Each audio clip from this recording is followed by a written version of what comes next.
The French president is just starting to speak. All of the different elements and different forces of the nation. I'd like to mention the National Forest Organization, which contributed to work against the fire. And I would like to thank all of those who contributed to the joint effort, all the volunteers, all the companies, which volunteered to provide support to the firemen day after day as they were fighting to control the blaze. I hope I forgot nobody in extending my gratefulness to all of you, because this was a fantastic chain of human solidarity to fight against this blazing inferno. And our firemen are true heroes who put their lives on the line day after day. But also the elected representatives and all the colleagues around us here today mobilize themselves to fight the fire. So I would like to express my thanks and the thanks of our whole nation and tell you how proud the country is and respectful for your resilience. This is an unprecedented fire. I think it's the 5th or 6th major fire, major because of the extent of the ground covered by the fire, but also because of the number of citizens who needed to be evacuated, 36,000. And in spite of these amazing figures, we had 2,000 firemen mobilized. At some moments we had 3,000 in some locations. But in spite of all of this, what I can say for now is that you did a fantastic job because there are no victims. As I speak now, the population was evacuated. There were no victims. I insist upon that. And our firemen were evacuated as well when necessary, and this was a major challenge for all of us, for all of you. Unfortunately, a few houses were burnt down, and we are here to support the campsites and those who saw their houses burnt down. And I met a few of the owners of campsites, and we're going to support them in rebuilding their businesses. But anyway, I would like to say now that the phenomenon we were confronted with was absolutely exceptional, not only because of the nature of the forest in this region, which is very specific. We'll come back to it if you wish. Exceptional as well because of the force of the wind. Also because of the hygrometry that was lower than usual because of the very high temperatures, and that was also unprecedented and made the work of our firemen all the more difficult. In the very short term, we mobilized, as I said, all of the forces of the nation. I'm talking about air support, ground support, with a fantastic and exceptional national solidarity. And we're going to carry on mobilizing our forces. We have another unit that is being deployed, that will be fully deployed by the end of the month. We also have called upon 2 additional helicopters. We decided this in this morning's Council of Ministers, and in addition to the military means, we decided to add by mobilizing drones, Caracal drones, and in the long run, we're going to carry on mobilizing those means for surveillance purposes now. In cases of emergency like this one, we will be here to support the firemen who have been mobilized, and decisions will be made in the next few days to make sure that we support them fully. I'm saying this because I have come here to congratulate everybody for the fantastic work done. But this is the beginning of it now, because what I'm saying here is that we know that the season is going to be a long one. The forces were mobilized, but the fight is not over, because life is going to go on here, and I hope that in the next few hours we will be able to say that the fire has been contained, thanks to the work of our firemen and foresters who've managed to build firewalls and trenches to cut the fire off. But we know it's going to take a few weeks to stabilize the situation when new fires are starting here and there every day. In addition to this, we have the traditional areas that are prone to fire in the summertime. And in addition to these, we have one big fire that started off in Brittany, which, and I stand to be corrected by Mr. Director General here, is something totally unprecedented in Brittany. All of this goes to show that the weeks to come are going to be very difficult ones.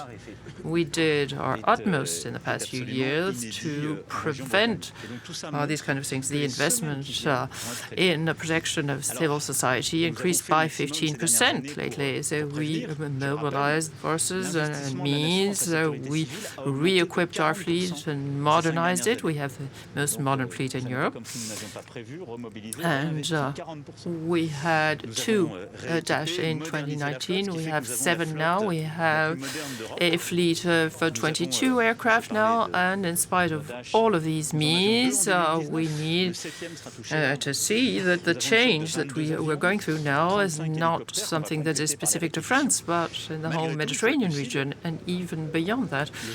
Countries in Europe that were not prone to large fires are seeing the consequences of global warming. And all of this is going to require us to take decisions that are going to change the structure of things for the months to come and for the years to come. The minister had already made important decisions that were part of the programming law for the future, and they add us to improve the level of civil security with new means, how to position them, how to pre-position them, how to change the pre-positioning according to the time of the year, how to improve, for example, the solidarity amongst European countries. We saw that France took the initiative this year and the previous year of making Europe join forces. So we benefited from the solidarity of other European countries during fires, but we need to improve things to make sure that we have a European fleet that is more reactive and larger. These are subjects we need to launch, discuss, and enhance in order to adapt to the change of situation and to be able to face up to unprecedented events like this one. My last point will be the following. Mr. Mayor and Madam Prefect and elected representatives, we're going to be here to support you. Because, of course, there is going to be the day after.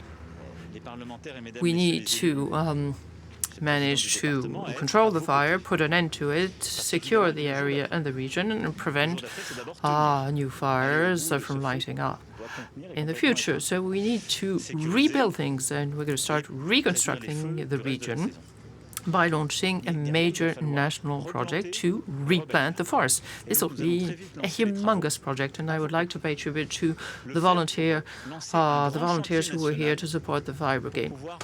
So we're going to launch a major project. We're going to mobilize foresters, the National Forest Organization, and volunteers to replant the forest. According to rules to protect the area and to prevent any fire in the future.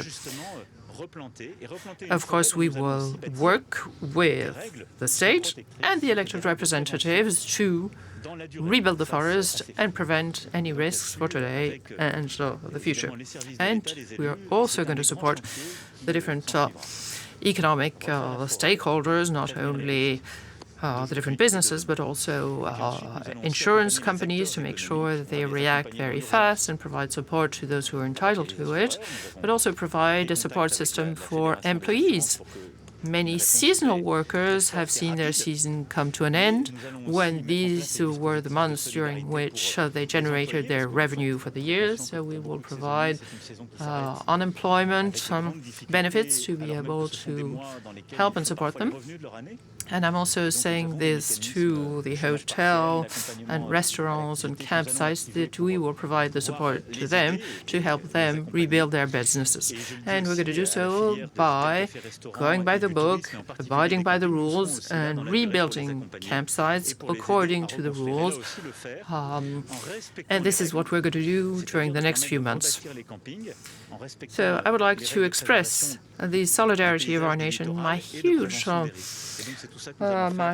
pride in seeing your courage and fortitude. This is something I express to our soldiers. This is something I see in our compatriots, in our firemen, and I'm so proud of it. I would like to say so. You're fighting courageously against the fire, and we'll be here to support you. Thank you very much. Question. Mr. President, this is a tipping point because the firemen said we never saw an unprecedented fire like this one. What are the triggering elements? Answer, well, unfortunately, we've already seen exceptional fires in 2003 and others. This generally, they occur during years of extreme heat. But sometimes some events are tipping points, and I stand to be corrected by those who know better than I do, but there are changes in doctrine. The region of Gironde and the Landes are regions that have been prone to fires because they are very specific, because they have forests. And the fires we had in the past were very large ones. And this is a forest that is a customary forest with special rules in which the rules for prevention weren't optimal. The prefect had already started working on enhancing the rules, and we have to draw the consequences thereof. We cannot carry on living by the same rules in forests. We cannot rebuild the forest as it was with the same, according to the same usages. And the work of our firemen was made more difficult because the use of the forest was not ideal. And we knew that. Secondly, and it's always very difficult because this is pine wood. These are pine wood. All right, you've been listening live there to the French President, Emmanuel Macron.